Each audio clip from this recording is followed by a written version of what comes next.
আমি যে কোনো জায়গায় ওয়াজে গেলে ওয়াজ করলে স্লিপ যে ওদের কেন হাসিনারে গালারি করলে অত ওয়াজের মজা নেই। তাই কি শেখ হাসিনারে গালারি করছুম না আমরা কেন শেখ হাসিনারে গালারি করছুম না না করতাম না। যেই শেখ হাসিনা পার্লামেন্টে বললো আমি শেখের বেটে পালাতে জানি না, খাই রে খাই শেখ হাসিনা আপনি যে আজকে পালালেন তাহলে তো নিশ্চয়ই শেখের বেটি নয়, আপনি নরেন্দ্র মোদীর বেটি। শেখের বেটি তো নয় আপনি।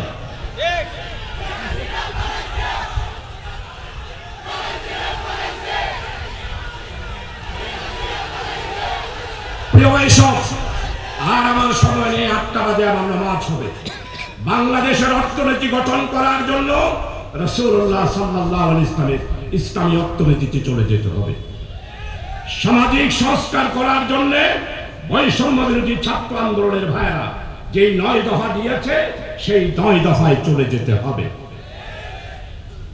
আর বাংলাদেশকে যদি নতুন বাংলাদেশে রূপান্তরিত করতে হয় তাহলে এই দেশের বুকে ন্যায়, ইনসাফ, বৈষম্যহীন একটি ইসলামী রাষ্ট্র আমাদের কায়েম করতে হবে। অর্থনীতিতে গত 18 বছরে লুটপাট আর দুর্নীতির মাধ্যমে যেই ক্ষতিগ্রস্ত হয়েছে, প্রিয় ভাইসব, সেই অর্থনীতিকে যদি আবার বিশেষ করে আমাদের জামাত ইসলামের বক্তব্য রাখতে পারবো, রাখতে পারবো পারবো না পারবো।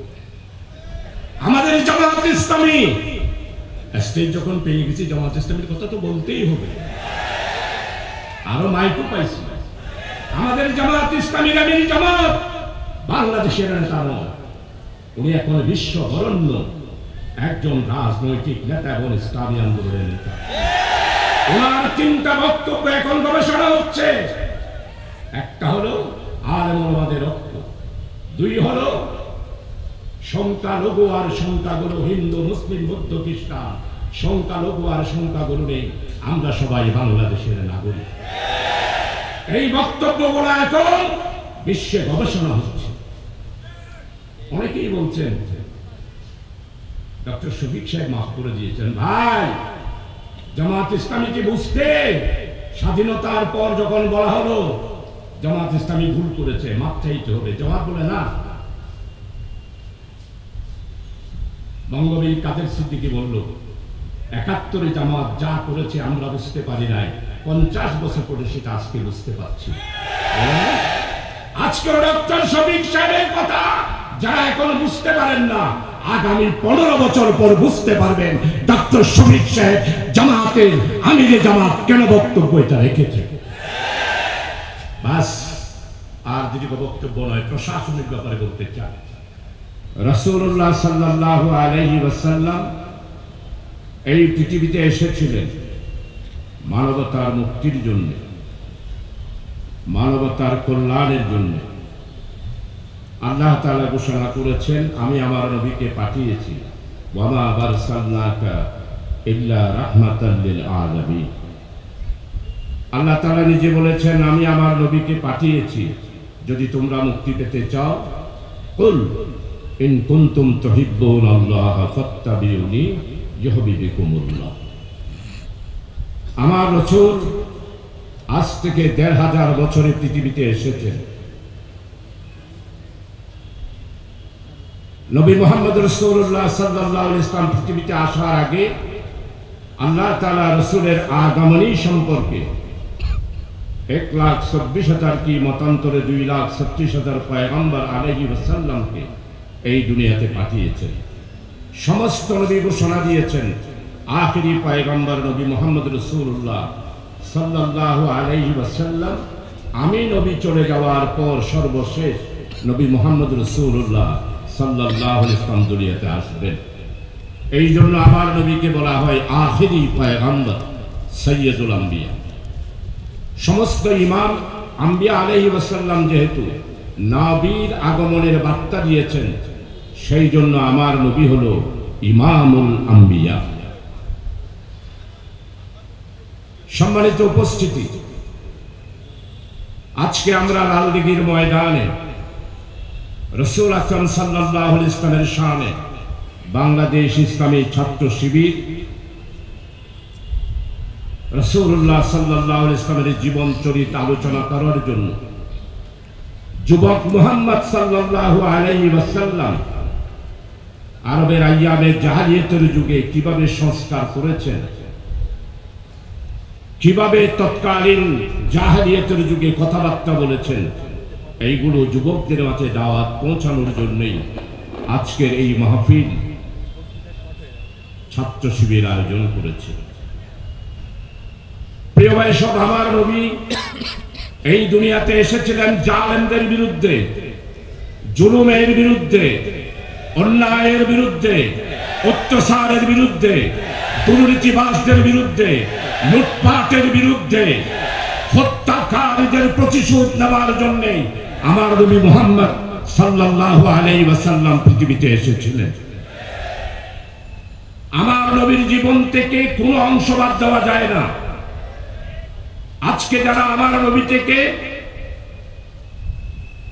রাজনৈতিক, সামাজিক, মানুষের চরিত্র, ব্যবহার, মানবতা বাদ দিয়ে আমার নবীকে যারা চিন্তা করেন, তাদের ব্যাপারে আল্লাহ তাআলা কোরআনে মাজিদের মধ্যে একটা সূরা নাযিল করেছেন, সূরা কাউসার নাযিল করেছেন। এই কাউসারের মধ্যে স্পষ্ট যারা আমার নবীর জীবনকে দুই ভাগে ভাগ করবে, আমার নবীর জীবনের এক অংশ মানবে আর এক অংশ মানবে না, তাদের ব্যাপারে সূরা কাউসারে স্পষ্টভাবে আল্লাহ তাআলা ঘোষণা দিয়েছেন। আল্লাহ তাআলা বলছেন, আমি আমার নবী কাউসার দান করেছি। বিসমিল্লাহির রহমানির রহিম, ইন্না আতাইনাকাল কাউসার। হে নবী, আমি তোমাকে কাউসার দান করেছি। এই আয়াত নাযিল হওয়ার পটভূমি হলো আমার নবীর বিরুদ্ধে বিশাল ষড়যন্ত্র। সর্বশেষ ষড়যন্ত্র হলো কুরাইশরা যখন আমার নবীর শাহজাদা পুত্র সন্তান এক এক করে দুনিয়াতে বিদায় হয়ে গেল, তখন নবী আকরাম সাল্লাল্লাহু আলাইহি ওয়াসাল্লাম সর্বশেষ ওনার পুত্র সন্তান যখন ইন্তেকাল করলেন, মন পেরেশান হলো। পেরেশান হওয়ার কারণ, ওই দুশমনের রাসূল কুরাইশের সরদাররা বলতে শুরু করলো, মুহাম্মদ দুনিয়াতে এসেছে, ইসলামের দাওয়াত দিয়েছে, তাওহীদের দাওয়াত দিয়েছে, দুনিয়া থেকে চলে যাওয়ার পর মুহাম্মদ সাল্লাল্লাহু আলাইহি ওয়াসাল্লাম দুনিয়া থেকে চলে যাওয়ার পর তার নাম নিশানা নেওয়ার কেউই থাকবে না। আমার নবী পেরেশান, হায় রে হায়, আমার পুত্র সন্তান যদি সবাই চলে গেল, আমি দুনিয়াতে যাওয়ার পর হয়তো ইসলামের নাম নেওয়ার মানুষ থাকবে না। আমরা সহ্য করতে পারেন না। নবী মুহাম্মদ রাসূলুল্লাহ সাল্লাল্লাহু আলাইহি ওয়াসাল্লামের এই পেরেশানির কারণে সূরা কুরাইশ, সূরা কাউসার আল্লাহ তাআলা নাযিল করলেন। নাযিল করে আল্লাহ তাআলাকে স্বামী এটা বলার উদ্দেশ্য হলো, এই কাউসার দুনিয়াবি সাতটা আর আখিরাতের জন্য সর্বশেষ হলো একটা হাউজে কাউসার নবী মুহাম্মদ রাসূলুল্লাহ সাল্লাল্লাহু আলাইহি ওয়াসাল্লামকে দান করবে।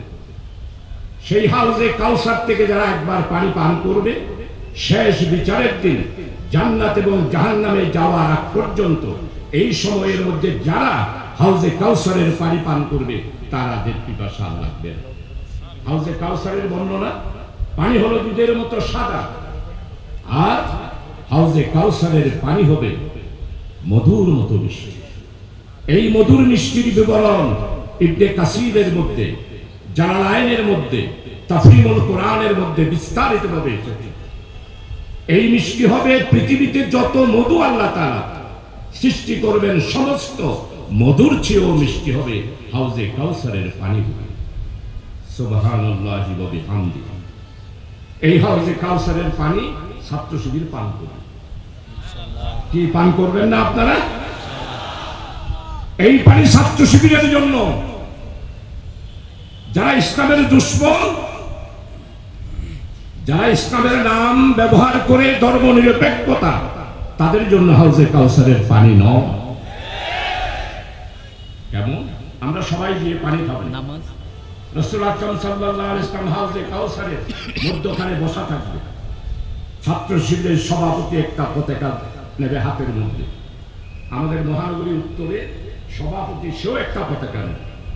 আমরা চট্টগ্রামবাসী সবাই বাবুর নেতৃত্বে সেখানে পানি খেতে যাব। তার নাম হলো কি? ফখরুল ইসলাম। কেন্দ্রীয় সভাপতির নাম মঞ্জুরুল আলম। পানি খাইতে যাবে, আমরা পিছনে পিছনে যাব। আলহামদুলিল্লাহ সবাই পানি পান করি। রাসূল আকরাম সাল্লাল্লাহু আলাইহি ওয়াসাল্লাম খুশি। ওমা হাউজে কাছরের দূরে কিছু মানুষ দেখা যাবে, তাদের কপালে সিজদার দাগ, হাতের মধ্যে ওযু করেছে যে সেই ওযুর জপজপ করতেছে। তারা পানি পান করার জন্য দলে দলে আসবে, দলে দলে আসবে। ফেরেশতারা ব্যারিকেড দেবে, ফেরেশতারা বলবে আপনারা যেতে পারবেন না। আমার নবী হাউজে কাউসার থেকে ডাক দেবে, ফেরেশতারা আমার উম্মতদেরকে ছেড়ে দেন, এরা তো আমার উম্মত, দেখতেছি এরা তো নামাজ পড়েছে, রোজা রেখেছে, উমরা হজ করেছে, এদেরকে আসতে দিন। ফেরেশতারা বলবে ইয়া রাসূলুল্লাহ, আপনি দুনিয়া থেকে আসার পর এরা ইসলামকে দুই ভাগে ভাগ করেছে। মসজিদের ইসলাম সব পালন করেছে, উমরাও করেছে। উমরার টাকাগুলো হলো ব্যাংকের লুটপাটের টাকা, উমরার টাকাগুলো দুর্নীতির টাকা। একবারের জায়গায় 5 বার উমরা করবে।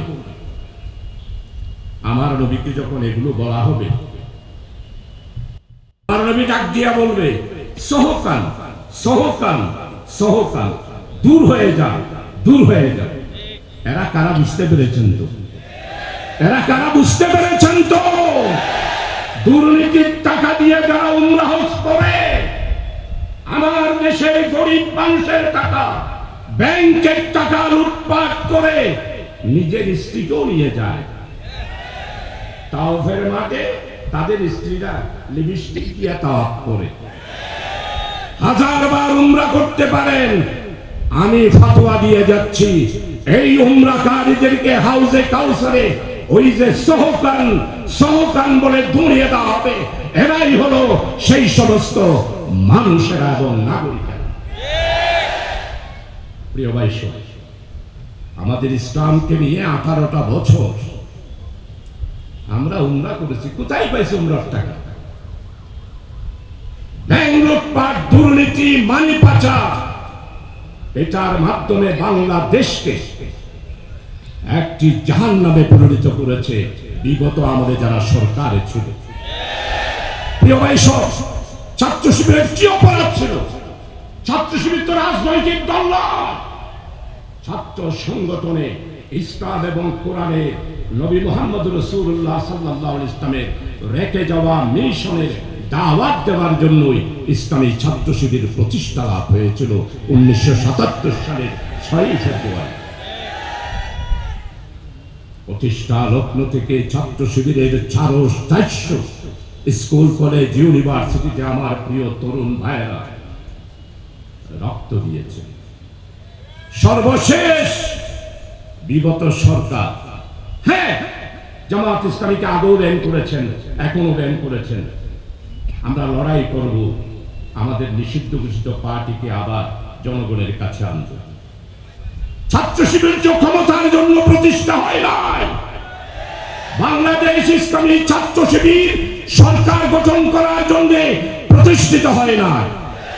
যুবকদেরকে নবী মুহাম্মদ রাসূলুল্লাহ সাল্লাল্লাহু আলাইহি ওয়াসাল্লামের জীবন চরিত্র অনুসারে চরিত্র গঠন করার জন্য আল কোরআনের আলোকে, আল্লাহর দেওয়া নূরের আলোকে ছাত্রদেরকে গঠন করার জন্য ছাত্র শিবির প্রতিষ্ঠিত হয়েছে। ছাত্র শিবিরের বিরোধিতা করেছেন কেন? কারণ আপনারা ইসলামকে সহ্য করতে পারেন না, আপনারা কোরআনকে সহ্য করতে পারেন না, আপনারা আমার নবী মুহাম্মদ রাসূলুল্লাহ সাল্লাল্লাহু আলাইহি ওয়াসাল্লামকে সহ্য করতে পারেন না।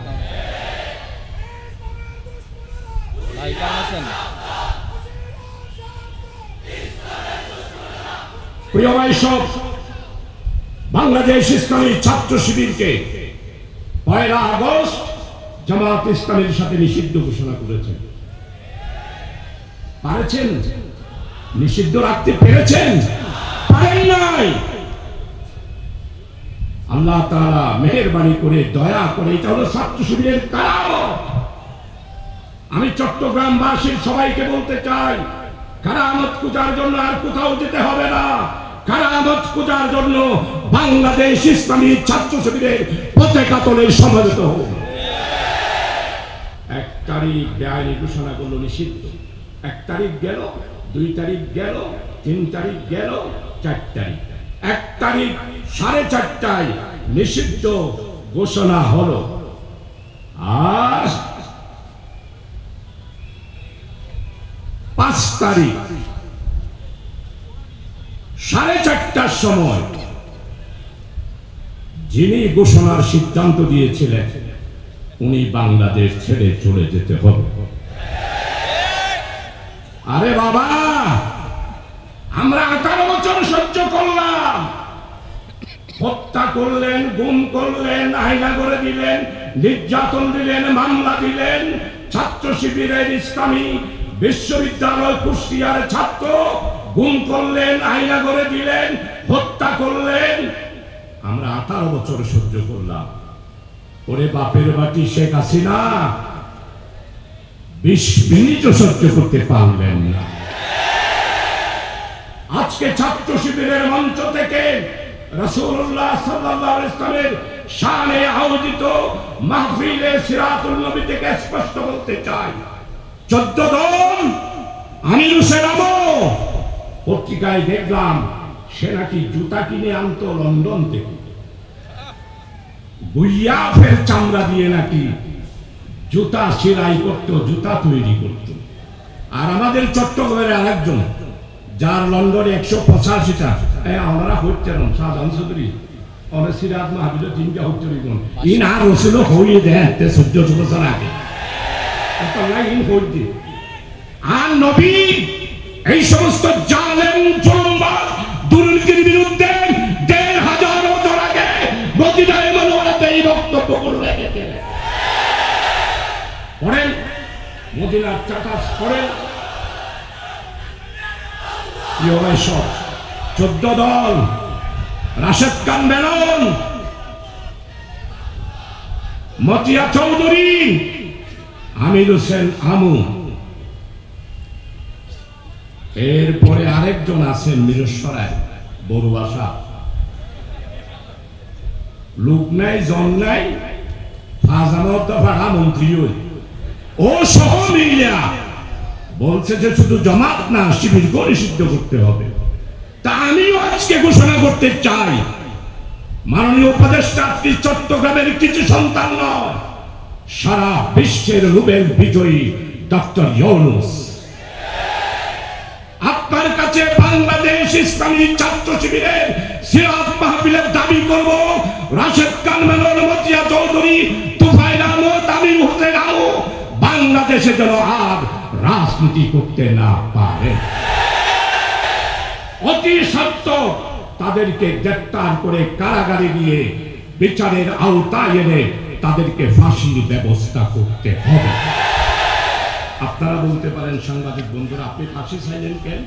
তো ফাঁসি না চাই কি চাইবো? তাদেরকে মিষ্টি খাওয়াবো? সারাটা জনম ইসলাম আর কোরআনের বিরুদ্ধে এই লোকগুলা ষড়যন্ত্র করেছে। সর্বপ্রথম ছাত্র শিবিরকে পার্লামেন্টে রথ কাটা বলেছিল এই রাশেদ খান মেনন। সেই স্বাধীনতার সত্য, বাংলার মানুষের সত্য, সেই হলো বিদেশি একটি দেশের রাজনৈতিকভাবে সারা জনম দালালি করেছে, তাই তার রাজনীতি করার অধিকার নাই, তাদেরকে গ্রেফতার করতে হবে।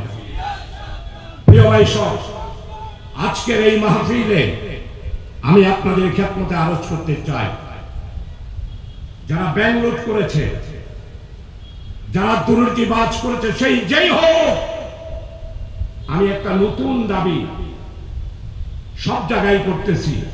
এই ব্যাংক লোন নেওয়ার ব্যাপারে যারা সুপারিশ করেছে, যেই ম্যানেজার লোন দিয়েছে, লোনের সুপারিশ নিয়ে যারা ঢাকায় গেছে, সম্মানিত উপদেষ্টা মহোদয়, আপনি জাতিসংঘের ভাষণ দিয়েছেন, সেই ভাষণ গত 100 বছরে জাতিসংঘে আর কেউ দিতে পারে নাই। আপনার ভাষণ বিশ্ব রেকর্ড হয়েছে। আজকে নয়াগঞ্জে একটা ফিচার উঠেছে, শেখ মুজিবের ভাষণ শুনেছি, শহীদ রাষ্ট্রপতি জিয়ার জাতিসংঘের ভাষণ শুনেছি, বেগম খালেদা জিয়ার ভাষণ শুনেছি, শেখ হাসিনার ভাষণ শুনেছি।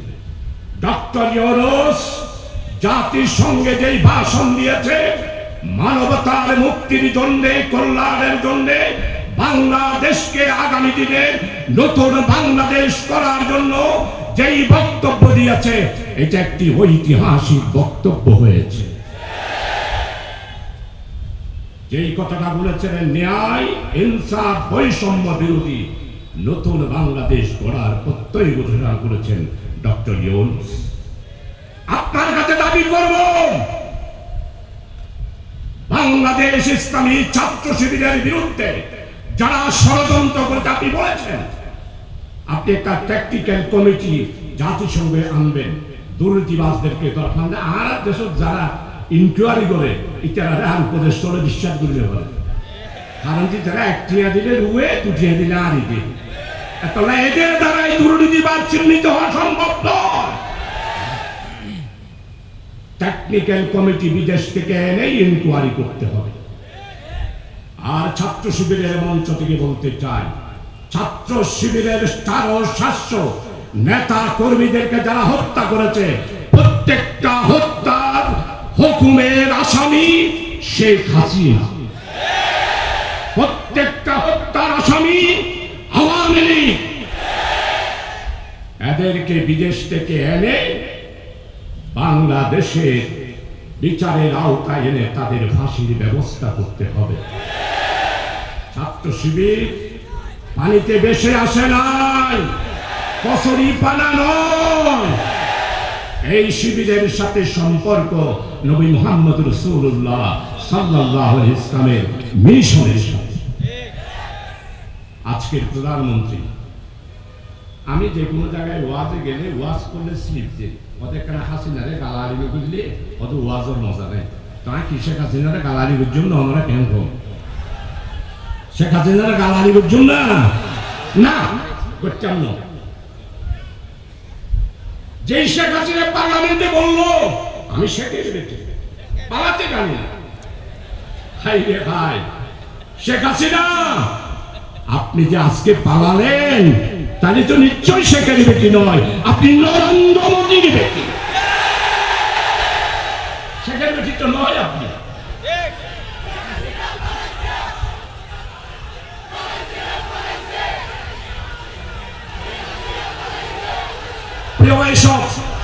আর আমার সময় নেই, 8টা বাজে আমার নামাজ হবে। বাংলাদেশের অর্থনীতি গঠন করার জন্য রাসূলুল্লাহ সাল্লাল্লাহু আলাইহি ওয়াসাল্লামের ইসলামী অর্থনীতিতে চলে যেতে হবে। সামাজিক সংস্কার করার জন্য বৈষম্য বিরোধী ছাত্র আন্দোলনের ভাইরা যেই 9 দফা দিয়েছে, সেই 9 দফায় চলে যেতে হবে। আর বাংলাদেশকে যদি নতুন বাংলাদেশে রূপান্তরিত করতে হয়, তাহলে এই দেশের বুকে ন্যায়, ইনসাফ, বৈষম্যহীন একটি ইসলামী রাষ্ট্র আমাদের কায়েম করতে হবে। অর্থনীতিতে গত 18 বছরে লুটপাট আর দুর্নীতির মাধ্যমে যেই ক্ষতিগ্রস্ত হয়েছে, প্রিয় ভাইসব, সেই অর্থনীতিকে যদি আবার বিশেষ করে আমাদের জামাত ইসলামের বক্তব্য রাখতে পারবো, সবকে মুক্তাদা রাখতে পারবো, পারবো না? পারবো। আমাদের জামাত ইসলামী স্টেজ যখন পেয়ে গেছি, জামাত ইসলামের কথা তো বলতেই হবে। আরো মাইকও পাইছি। আমাদের জামাত ইসলামীর আমির জামাত বাংলাদেশের নেতা নয়, উনি এখন বিশ্ব বরণ্য একজন রাজনৈতিক নেতা এবং ইসলামী আন্দোলনের নেতা। ওনার 3টা বক্তব্য এখন গবেষণা হচ্ছে। একটা হলো আলেমদের ঐক্য, 2 হলো সংখ্যালঘু আর সংখ্যাগুরু, হিন্দু, মুসলিম, বৌদ্ধ, খ্রিস্টান, সংখ্যালঘু আর সংখ্যাগুরু নেই, আমরা সবাই বাংলাদেশের নাগরিক। এই বক্তব্যগুলো এখন বিশ্বে গবেষণা হচ্ছে। অনেকেই বলছেন, ডক্টর শফিক সাহেব মাফ করে দিয়েছেন, ভাই জামাত ইসলামীকে বুঝতে স্বাধীনতার পর যখন বলা হলো জামাত ইসলামী ভুল করেছে, মাপ চাইতে হবে, জামাত বলে না। বঙ্গবীর কাদের সিদ্দিকী বলল, 71-এ জামাত যা করেছে আমরা বুঝতে পারি নাই, 50 বছর পরে সেটা আজকে বুঝতে পারছি। আজকে ডক্টর শফিক সাহেবের কথা যারা এখনো বুঝতে পারেন না, আগামী 15 বছর পর বুঝতে পারবেন ডক্টর শফিক সাহেব জামাতের আমিরে জামাত কেন বক্তব্য এটা রেখেছে। বাস, আর দীর্ঘ বক্তব্য নয়, প্রশাসনিক ব্যাপারে বলতে চান। আপনারা গাঁটটি মেরে থেকে ভিতরে ভিতরে একটু উল্লাসিত হচ্ছেন। উল্লাসিত কি জন্য? ওই একজন বাংলাদেশ থেকে বলছে, আহা আপনি না বাংলাদেশের মানুষ, আর ফেসবুকে দেখেন নাই? আফা আপনাকে আবার আসতে হবে। আফা ওই দিক থেকে উত্তর দিচ্ছে, তুমি চিন্তা করো না, আমি একদম কাছাকাছি আছি তোমাদের, এমনি চট করে আবার বাংলাদেশে ঢুকে যাব। আফা আমরা জামাত শিবিরেরা আসি, আপনি চট করে আসবেন, আমরা ফট করে ধরবো, আর গট করে দিয়া ভদ্রা নদীতে দলবল সহ ডুবাই আমাদের। তাই তো ডক্টর ইউনূস বলেছেন, তাই তো ডক্টর ইউনূস বলেছেন ফ্যাসিস্ট তাদের বিরুদ্ধে যেই সমস্ত মামলা হয়েছে, এই মামলার বিচার শেষ হওয়া পর্যন্ত ওই দল আর ওই দলের দুর্নীতিবাজ, লুটপাটকারী, মানি লন্ডারিং, অর্থ পাচারকারী, এদের আর আমি রাজনীতি বাংলাদেশে করতে দেব না। নিষিদ্ধ ঘোষণার বার্তা দেবি শিবিরেরও হইল এখন জেনে পারো ও তো হাজগরও মানুষের কাছে ইসলামের দাওয়াত পৌঁছিয়েছে, পারবেন দাওয়াত পৌঁছাই দিতে। বাস, প্রত্যেকটা ঘরে ঘরে যুবক তরুণ ভাইদের কাছে আমার নবীর দাওয়াত আপনারা পৌঁছিয়ে দেবেন।